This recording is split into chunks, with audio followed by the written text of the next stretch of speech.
사랑하는 성도 여러분, 오늘 우리는 창세기 5장을 통해 하나님의 섭리와 그분의 약속이 우리의 삶을 어떻게 인도하시는지 함께 살펴보려고 합니다. 현대 사회에서는 개인의 역사가 중요시되지만 성경에서는 한 사람의 믿음이 어떻게 그 후손들에게 영향을 미치는지를 강조합니다.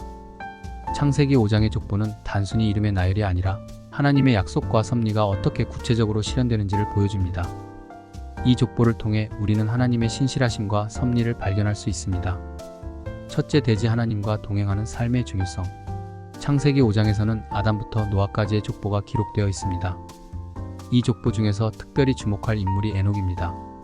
창세기 5장 22에서 24절을 보면 에녹은 하나님과 동행하였더니 하나님이 그를 데려가심으로 세상에 있지 아니하였더라라고 기록되어 있습니다.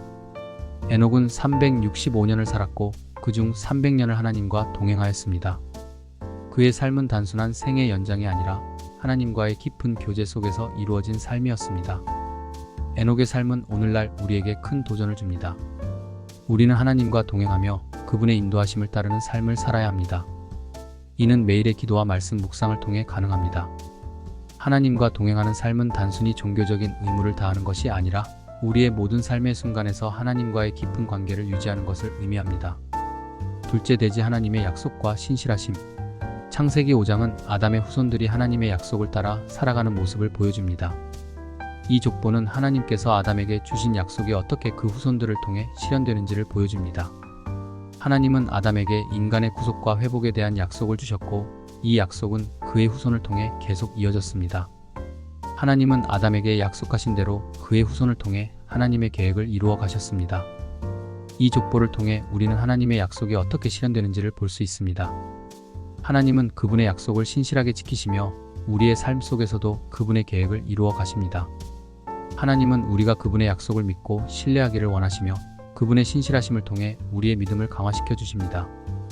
셋째, 대지 믿음의 계보와 우리의 역할.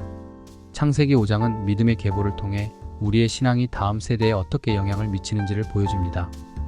각 인물은 자신의 삶을 통해 하나님의 뜻을 이루어갔습니다. 이 족보는 단순한 이름의 나열이 아니라 하나님의 계획과 그분의 신실하심을 보여주는 중요한 기록입니다. 오늘날 우리도 믿음의 계보를 이어가는 중요한 역할을 맡고 있습니다.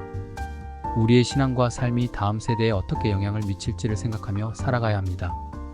우리는 하나님께서 우리에게 맡기신 사명을 잘 감당하고 다음 세대에 믿음의 유산을 남겨야 합니다.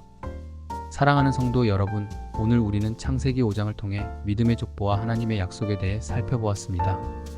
하나님은 신실하게 그분의 약속을 지키시며 우리의 삶 속에서 그분의 섭리를 이루어 가십니다.